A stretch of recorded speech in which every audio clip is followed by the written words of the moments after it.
Claire Sanamaw here, host of Final Days on Earth. Growing up, there are stories that stick with you forever. If you grew up in Dayton, Ohio, that story was probably the disappearance of Erica Baker. On February 7th, 1999, Erica Baker put on her raincoat, leashed up her dog, and started to walk through a misty neighborhood park. The 9-year-old was never seen again. 23 years later, her investigation still haunts the community. Her body has never been found. That's why Dayton 24/7 Now is bringing listeners the most in-depth journalistic investigation to date on the Erica Baker case. The Missing Erica Baker podcast launched on June 22nd, 2022, bringing you exclusive interviews and never-before-seen footage, hoping that maybe, just maybe, what they've found could bring her home. You can find Missing Erica Baker on Apple Podcasts, Spotify, and everywhere else you get podcasts.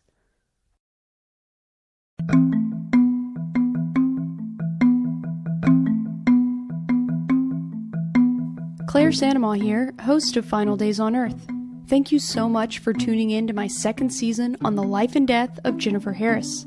I really believe the answers in Jennifer's case are out there, and that one day the Harris family will have justice for Jennifer's death. I believe we can all help get the word out about her case, and I would so appreciate you taking the time to rate, review, and share this podcast wherever you are listening right now. I'm also working on a special Q&A episode and would love to hear your questions about Jennifer's case. So please include them in your review, and I'll do my best to answer them in a future episode. Thanks so much for your help, and now for this week's show. After Jennifer Harris's body was found in the Red River and her death was ruled a homicide, neighbors, mediums, and Bonham busybodies came forward and shared information with investigators. Shortly after her disappearance, Jennifer came crashing into it. Some of the statements had more value than others.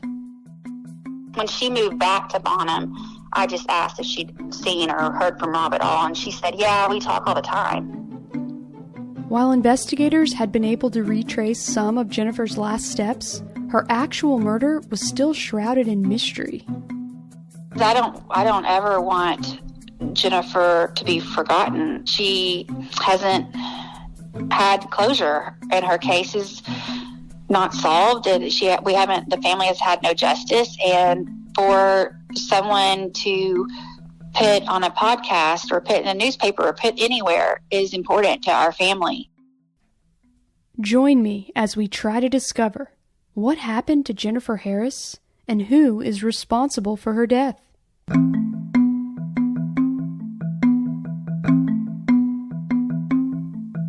From Cold Case Productions, this is Final Days on Earth, Season 2, The Life and Death of Jennifer Harris.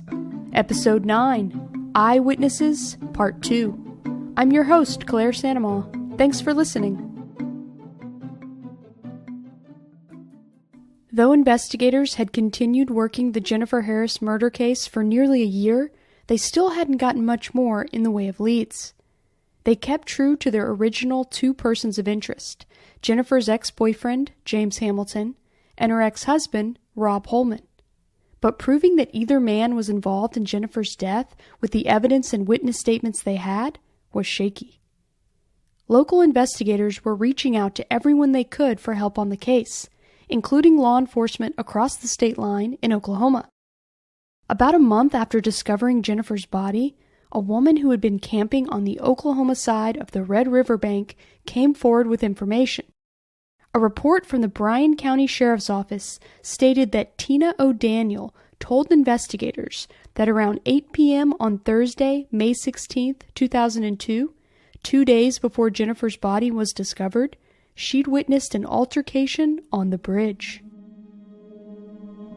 According to the report, Tina said she overheard a man and woman arguing on top of the bridge. She heard the woman pleading, "Don't do this," and then there was a splash in the water, followed by what she believed to be a body floating down the river. Tina said she then saw the man speed off in a white, double-cab pickup truck. Alarmed, Tina went down to the Red River to look for the woman's body, but did not see anyone in the water anymore. Though the date differed from when Jennifer originally went missing, witness memory can sometimes be off by a day or two, so it was still a promising lead, and Fannin County investigators went to work tracking it down. They talked to Tina and visited the location where she said she saw a woman being pushed off the bridge. This particular bridge, however, was not the Highway 78 bridge in Bonham. It was actually the Highway 89 bridge in Carter County, Oklahoma. Jennifer's case file notes that Mike Overton, an investigator with the Bryan County Sheriff's Office, confirmed that this particular point on the Red River is over 100 miles away from where Jennifer's body was found, making it an impossible distance for her remains to have traveled in just 2 days. Whoever Tina saw arguing on the Highway 89 bridge, it most certainly wasn't Jennifer Harris and her killer. The identity of the body Tina says she saw floating in the Red River on May 16, 2002, remains unknown.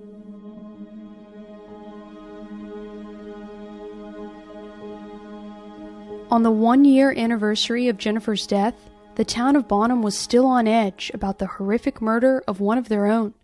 The local media ran a story about the unsolved case, and it caught someone's attention. We seen her picture on TV. Okay. Me and my mom both said, there she is. This is Debra Lambert, a resident of Ardmore, Oklahoma. She called up the Fannin County Sheriff's Office in May 2003 and asked to speak to someone about the Jennifer Harris case. The audio can be a bit rough, but using a transcript and watching the video of Debra's statement has aided our reporting. Debra told Chief Deputy Donnie Foster a detailed story from Sunday, May 12, 2002. Debra said she'd been driving from East Texas to Oklahoma with her mom on Mother's Day, and that she remembered seeing an unexpected and disturbing scene on the Red River Bridge at Highway 78. It was on it's the Red River, Okay. and it was on Highway 78, Okay. 78 coming out of Bonham. coming from Bonham. Okay. Police pressed Debra about the specifics of the location, asking for landmarks. Any landmarks that helps you recall that? The Red River Fishing Hole. It appeared to be the very same bridge where fisherman Eugene Dollar had directed authorities to Jennifer's body 1 year earlier.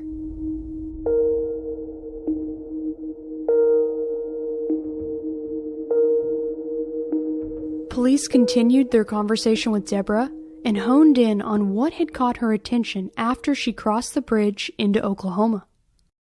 I understand that when you crossed the bridge and got onto the Oklahoma side, you saw something that caught you and your mother's attention. Can you recall or tell me what you recall seeing that day when you were crossing the bridge? We were driving across the bridge, and to the left-hand side of the bridge, we saw a dark truck and a red truck. 2 pickups were there. There was 3 guys out there and a girl. Okay. And 2 guys had the girl by her elbows, and it was like she was trying to get away from them, and they were restraining her.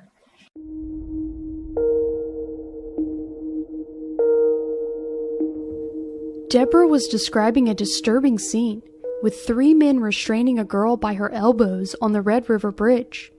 Police asked Debra what she remembered about the mystery woman's appearance, and if there was anything distinctive about her. Debra remembered the woman's hair. Was there anything else that was distinctive about her? Complexion, anything that would have been Her hair, her hair? And what about her hair was distinctive to you? like it was permed, Okay. red. Do you remember the color? I'm sorry, like it's reddish brown. This is consistent with Jennifer's hair, which was curly and dark red. Debra told investigators she thought the woman appeared to be struggling and had a scared, terrified look on her face.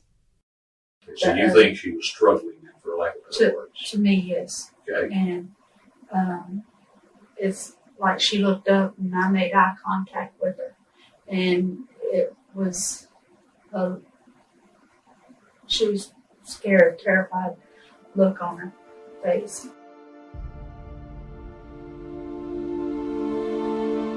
Debra told investigators that she and her mom were alarmed, and that her mom said, "That girl's fixin' to get raped and killed." Me and my mom were in the car, and my mom seen her too, and she said, "That girl's fixin' to get raped and killed. She has no business being out there with 3 men by herself." And it was about 3 or 4 days later, after us being home, that we seen her picture on TV. Okay. Now, when you saw that picture, what did your memory recall, if anything? Me and my mom both said, "There she is." Okay. Not a doubt in your mind No. that the picture you saw on TV of the girl was the same girl you saw the day that you and your mother crossed the bridge returning home. Right. Okay. In case you didn't catch that, Debra said she and her mom immediately recognized the image of Jennifer Harris they saw in the news report as the woman with red hair they'd seen struggling on the bridge with multiple men on Mother's Day in 2002. But amazingly, even though Debra didn't have a doubt in her mind that she'd witnessed Jennifer Harris being accosted on the Red River Bridge, she didn't call police back in 2002. Is there a reason why you didn't call the police? Or? Well, one, we were afraid to, because there's 3 guys to just me and my mom, and you never know these days if people got a gun or kill you or whatever, so we didn't stop. Debra said when she saw a news report back in 2002 stating that a body had been found in the Red River, she assumed that the case would be solved quickly, without her help. I was scared to put my nose in where it didn't belong.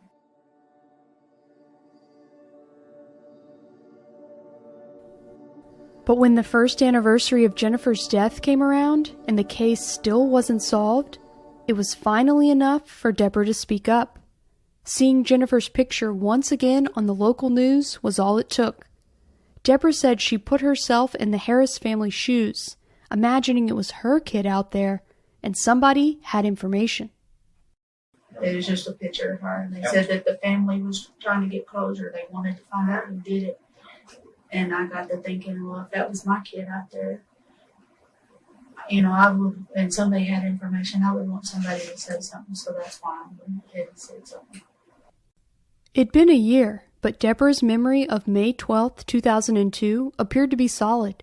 She was able to recount her route to authorities, detailing the towns she crossed through from East Texas to Oklahoma, including an extended stop in Bonham before going over the Red River Bridge. Debra described the woman in distress as having long, permed red hair, and she said she matched Jennifer's picture from her missing person flyer to a T. In reviewing that poster, is that the same girl you saw the day you crossed the bridge and on the newscast? Yes. If you were to say 0 to 100%, sure. 100% sure. Debra said based on a photograph of Jennifer, she was 100% sure it was the same person she'd seen on the bridge. But when asked about the time of day Debra believed she'd crossed the bridge and witnessed a woman struggling with multiple men, her story started to deviate from the established details of Jennifer's case. Do you have an idea of maybe what time you think you crossed the bridge? I'd say between 4:30 and 5. Okay. Still, Maybe. sun was still up, still Sun light. was still up, it's still Okay. If it really was 4:30 or 5 p.m. when Debra and her mom crossed the Red River Bridge on May 12th, then it's highly unlikely that the person she saw was Jennifer Harris.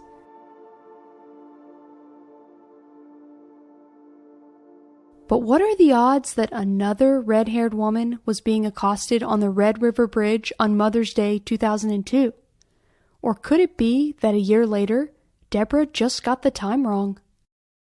You told me that it had been about a year ago, but that could vary maybe an hour one way or the other. Right. Is that still the best of your memory, and it still could vary like that? Yeah, give or take. According to weather records, on May 12, 2002, in Fannin County, the sun set at 8:16 p.m. In Debra's statement to police, she was really only clear on one aspect of the time, that it was still light outside. That description leaves room for it to be around 8 p.m. when Debra saw that distressing scene on the Red River Bridge.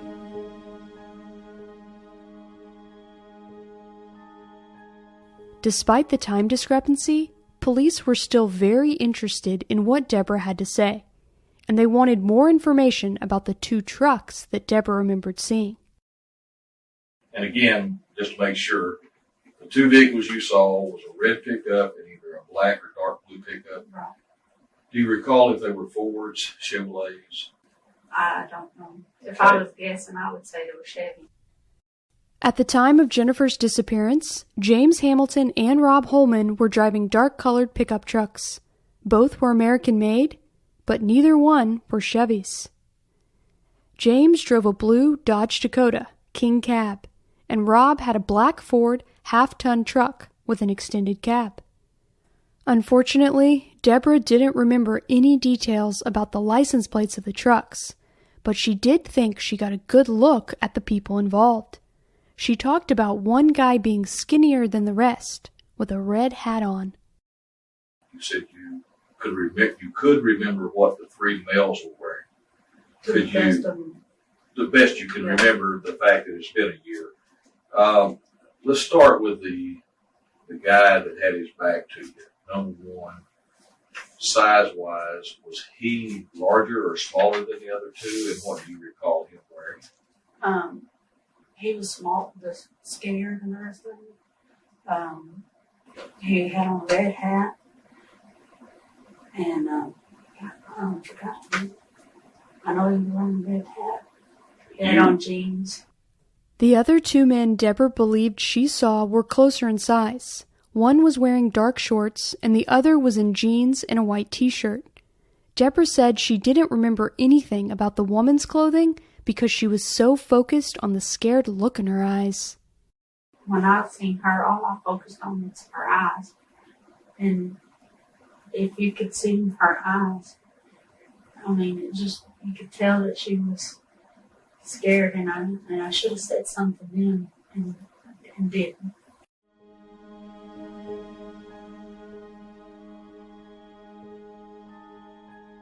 Claire Sanamaw here, host of Final Days on Earth. Let's talk about your best defense for the unexpected. Are you prepared if the unthinkable happens? If a medical emergency arises, Air Medcare Network provides members with world-class emergency air transport services to the nearest hospital with no out-of-pocket expenses. Join today and never pay a dime for your medical flight when flown by an AMCN provider. Insurance doesn't always cover the full cost of a medical emergency, so this is a great way to secure financial peace of mind. Memberships cost as little as $85 a year for your entire household. And right now, as a listener of my show, you'll get up to a $50 Visa or Amazon gift card with a new membership. Visit airmedcarenetwork.com/final and use offer code FINAL. No matter where you're at the game of life, an Air Medcare Network membership is the protection no one should live without.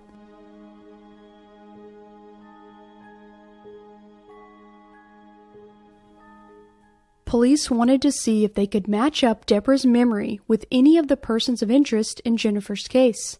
So they showed her a lineup of 6 male photographs and asked her if she could positively identify any of them as the men she'd seen on the bridge that day.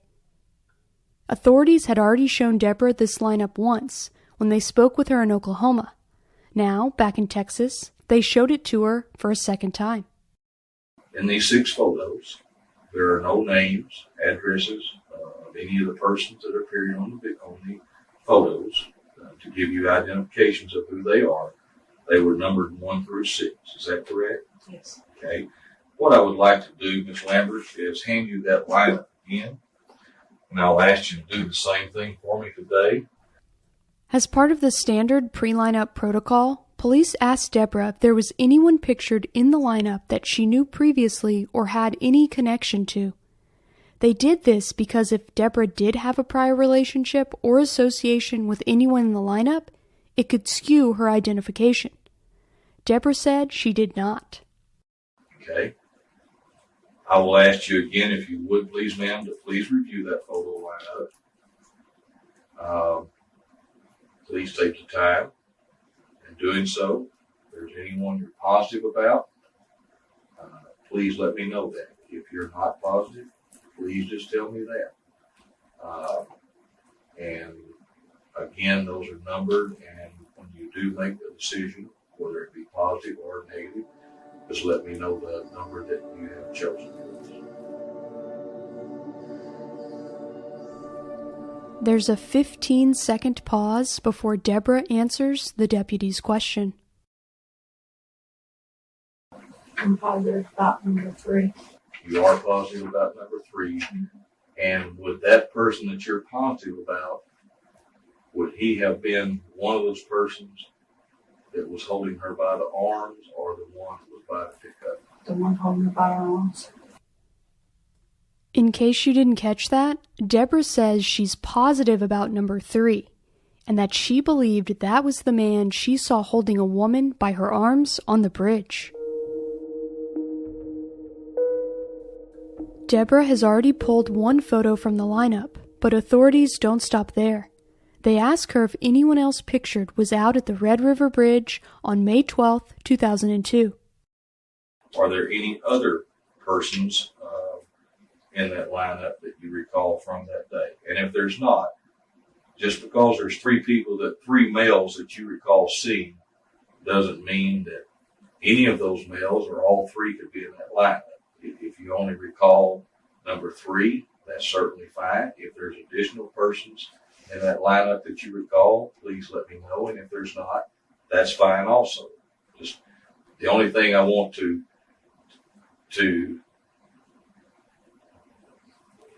I guess insist, for lack of better words, is that you be positive, because we certainly want to be positive in our investigation on this case, and all I'm asking of you is to be positive. If there's no one else in there, then simply let me know that. There's another 20-second pause while Debra pores over the lineup. Then she gives an answer. I'm going to say number 6. You think number 6 could have been? Are you positive? Debra tells the investigator it could be him, but in the picture, he, quote, looks fatter. To me, the picture looks fatter. Looks fatter? Yeah, and I'm not sure. I don't know how to judge size. While noting that she's not as positive about number 6 as she is about number 3, police ask Debra to physically point to the first photograph she is indicated by number as part of the official record process. Again, if you would indicate by pointing to the one that you're positive about with your finger, please. Yes, sir. Okay, and that is number 3 for purposes of our record, Yes. and that is in the top right-hand corner. Is that correct? Okay. They had Debra do the same thing with the second photo she selected from the lineup. Again, she reiterated that the photo appeared to be fatter than the person she believed she saw on the Red River Bridge. Okay. Well, I guess for lack of better words on my part then, would you be able to tell me and or a court that positively number 6 is a person you saw? Yeah. But I don't judge Wade's picture makes him look fatter. Police asked Debra to assign a percentage of certainty on her identifications. She landed on 80% sure for number 6 and 100% sure for number 3. I can't say 100%. I'd be saying I'm 80% sure. On So- number 6. Yeah, so would I And say what percent would you say you are on number 3? 100? In the video of Debra's interview, the actual names of the people that Debra selected from the lineup of photos are not identified, and their names do not appear anywhere in the transcript. So who are these mystery men?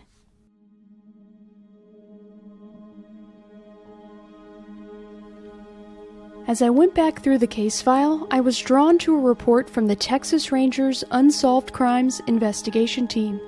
The Texas Rangers are an elite branch of the Texas State Police, who are tasked with investigating the toughest crimes in the Lone Star State. The Fannin County District Attorney and Fannin County Sheriff's Office requested the Rangers' assistance in January 2004, and the Jennifer Harris case was assigned to Texas Ranger Sergeant Creighton McGee for evaluation. Among the many things that Ranger McGee did in the Harris case was to re-interview Debra Lambert. According to McGee's report, Debra's descriptions were consistent with her previous statements. McGee then gave Debra a new photo lineup to review. In his report, Ranger McGee states that Debra positively identified one image, and unlike the other law enforcement entities in this case, the Ranger actually provided a name.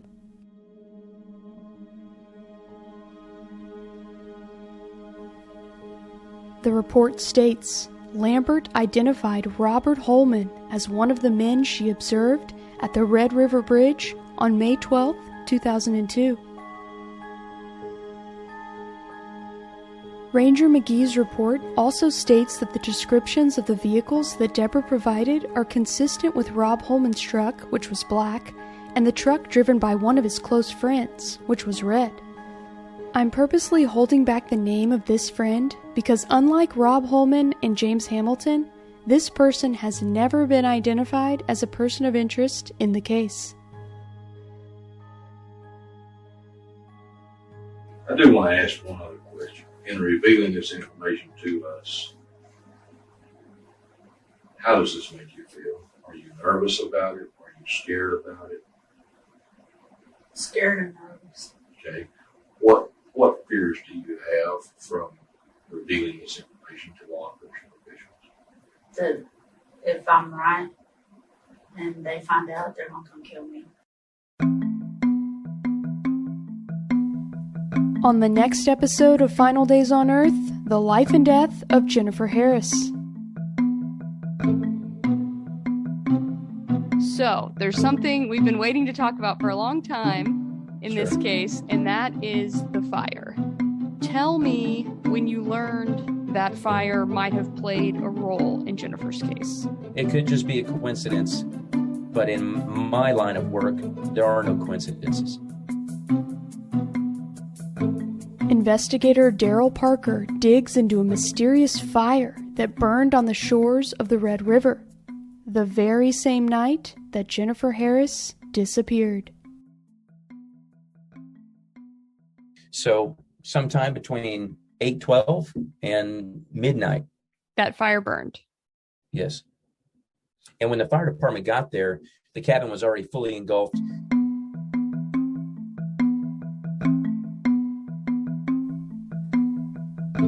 Could Jennifer's cold case finally be heating up? Why would a cabin spontaneously combust? It did not. The fire department determined that it was arson. So somebody intentionally set it on fire.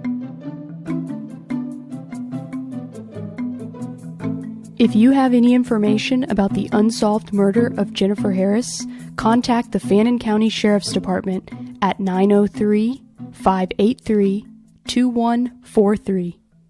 Final Days on Earth is recorded in Dallas, Texas for Cold Case Productions in partnership with Podcast One.